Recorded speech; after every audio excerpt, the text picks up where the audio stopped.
They were wrong, I was wrong. The only thing the night left me with was nausea, terrible remorse, and breath so bad it could be used to bring down a small elephant.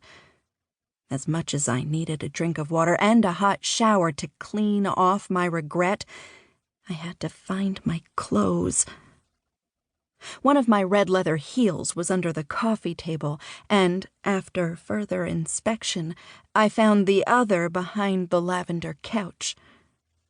After a few minutes of hunting, I had gathered all my clothes, even my green lace undies that were wrapped around the telephone.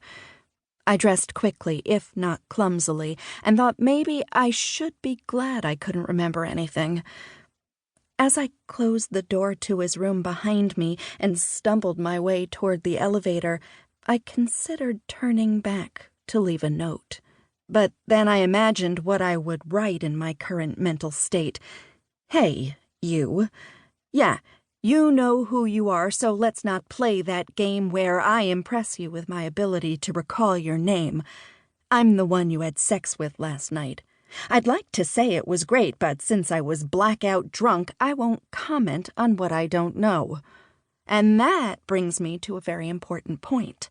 Why did you take advantage of an obviously drunk woman? Were you blackout drunk yourself? I am hoping you were, because if you ever see me again, like walking down the street, I wish upon all the wishes in the world that you don't recognize me. That way, last night can turn into a forgotten memory. All the best, Tiffany. P.S. I don't really want to give you my last name for fear you might look me up. I have a kid, and I don't want him finding out that his mom had blackout sex with a stranger. In the end, I figured the letter wouldn't make anyone happy. He might have remembered me and been disappointed I didn't. What if he found me in the lobby of the hotel and explained what had gone down? I might not like what I heard, or even more disconcerting and probable, I could throw up on him while screaming about forsaking his vows to his wife. Therefore, I felt the note wasn't necessary, but a shower and toothbrushing certainly were. Once I went down 2 floors and made it to my room, I came inside and leaned back on the cool metal door in relief. Oh, good. You're back. Can I borrow a shirt? I threw up on all mine, Eveline said as she popped her head around the corner with a queasy smile on her face. The lingering stench of vomit in the room had me running to the bathroom before I could answer her question. After upchucking liquid orange and wondering what I drank last night, I sat on the cool white tiles of the bathroom. We're a pair. Maybe we should take a bet and see who can make it through the plane ride back to Chicago without barfing, Eveline said as she stood over me in a stained blue t-shirt and sweatpants. Her usually perfect blonde chignon was disheveled with some strands of hair sticking to her face. She held out her hand to assist me, and I took it.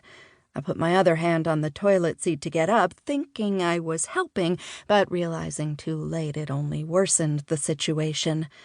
Having forgotten I lifted the seat to empty my stomach, I shrieked at the cold, clammy toilet rim. My arm flew back from shock, and I smacked it on the counter. Eveline almost fell when I pulled too hard on her hand, but managed to catch herself by twisting her foot. By the time I finally stood, both of us were out of breath. I was nursing a swollen finger, and she was rubbing her pained ankle. I'll take that bet and add, whoever makes it back puke-free and without any broken bones wins, I said. She laughed. I laughed. We sounded more like dying geese. I need a shower, I said, pulling at my gross dress as it stuck to me. I hated feeling sticky. And I need a shirt. It seems you have something to give, and I have something to give. Maybe we can work out a deal? Eveline smirked and tilted her head toward me. What do you have to give me? Privacy. I shook my head and walked over to the shower, turning on the hot water. Just take a shirt from my